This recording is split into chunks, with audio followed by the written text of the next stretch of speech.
It's time for the Cooper Group's road trip. We're traveling in a brand new 2008 Chevy Cobalt. With sporty features and more MPG, the OnStar equipped Chevy Cobalt makes a great back-to-school choice for your college student. This week we return to Hamilton to learn about the area's thriving art community. There are many galleries and studios, and now the renovated Palace Theater provides the community with live entertainment, including plays, concerts, puppet shows, and comedies. There is a little bit of Manhattan right here in downtown Hamilton, because if you go to the Palace Theater, there's also a Palace Theater in New York, but the Palace Theater here is just like going into an off-Broadway theater. And for actors, the dressing rooms are very similar to what they would find in New York City. And the ambiance is extremely New York City right here in Hamilton, New York.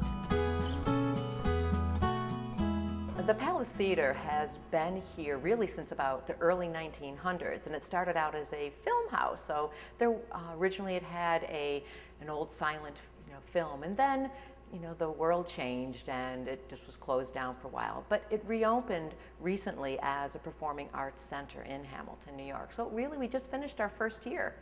The vision is to have Hamilton offer a performing arts center. We want to have National Theater performing here, community theater, and Colgate Collegiate Theater as well, and open to the community and bringing in everybody. Hamilton is rich with culture and diversity. We have a wide range of demographics, from migrant workers and local residents to staff and faculty of the collegiate level. And we want to bring everybody together and be able to sit side by side and enjoy these shows.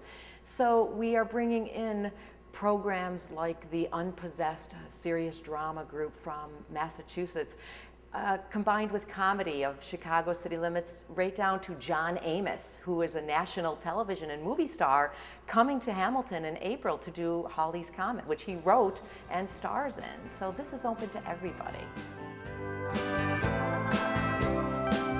After you've satisfied your craving for performance theater, you can satisfy your sweet tooth right across the street. When you step through the doors of Maxwell's Chocolate and Ice Cream, you'll be transported back to the 40s and 50s, to a time of simpler pleasures.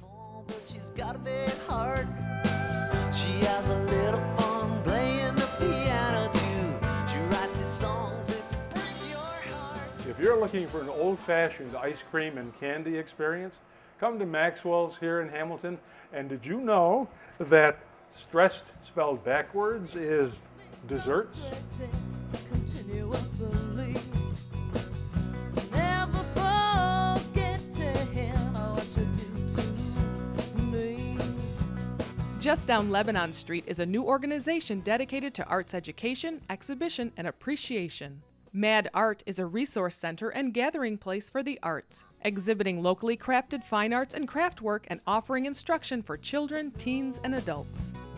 Getting high, I should be saying no. Mad Art came about a year and a half ago, and it was developed by some local artists as well as some folks in the community that were interested in the arts and wanted to promote the arts in our area. And the mission of Mad Art is pretty simple, basically twofold. One mission is to display and to sell artwork in the gallery that we're in currently. And the other mission is an educational component where we do workshops, and the workshops can either take place on the premises in the gallery that we're in now or off-site. We have an ongoing commitment from the Picker Art Gallery at Colgate to do 1 or 2 workshops there. So it's pretty exciting. So we're looking for linkages between organizations. We're looking at it also as an economic driver for our community, where we're looking at the arts as a whole for our community. So not only Mad Art, but the other venues in town, such as the Palace Theater and the movie theater, is generating interest in our that will attract people to come visit us.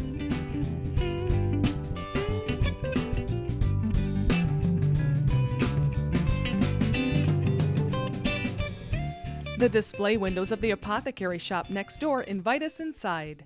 This has been a pharmacy since before the Great Fire of 1895. Today it is a modern drugstore that retains the charm of the turn of the last century. While you're strolling around Hamilton, drop into the Apothecary Shop on Lebanon Street. It's called Crow's Drugstore, And I have here a prescription book that goes back into the 1800s. And it's interesting because this particular prescription says to drop into milk after meals, and it cost all of 10 cents. Again, I learned something new today. I've always wondered, as you may have, what the RX stands for on a prescription form. Well, the pharmacist here today, Patrick, told me what it means. It is derived from a Latin phrase that stands for communication from a doctor to a patient. Patrick has maintained the flavor of an old-fashioned drugstore in another way, and that's with candies. For example, here are two of my very favorites going back to when I was a child and went to Emery's drugstore on the corner. I think it was James and Dudley or Nielsen.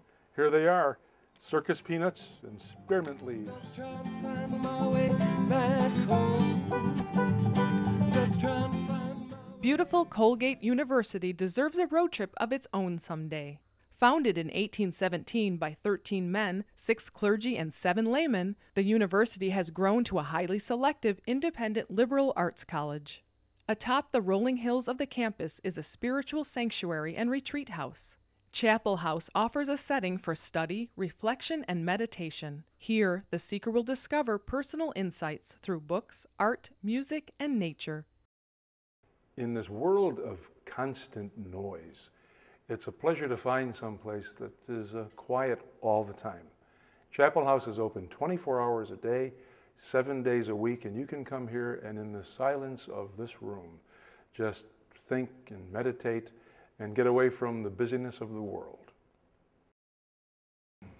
It was created in 1959 as a place of retreat, meditation, contemplation for people of all religions and none. All spiritual pursuits. It's the only place like that in the world. Sometimes we'll get a call and people will say, well, do we have to work in the kitchen? Do we have to be up at 5 in the morning to be at prayers? No, this is a very personal thing. People come with their own agenda, the thing that they most want to think about or study or be in silence from and with. And they come and stay for 2 nights or longer. And they are in silence except at meal times. And they're free to use the books in the library, to appreciate the artworks which are from all over the world and from all spiritual belief systems, and to listen to music in the music room. And then we get together 3 times for meals.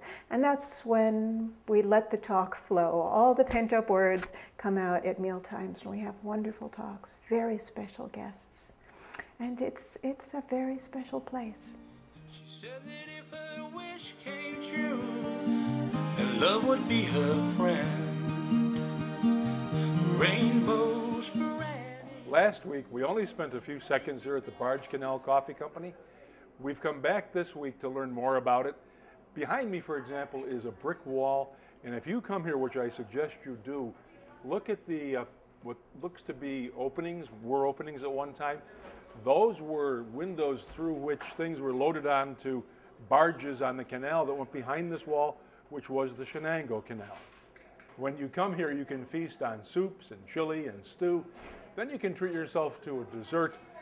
If you like different types of coffee, try their blueberry pancake iced coffee, and then put into it a little bit of local maple syrup. Come in here this morning and try one of their tasty treats, and you will be treated to a free house cup of coffee. But remember, they're only open this morning until 11 o'clock. It's time for the Cooper Group's road trip.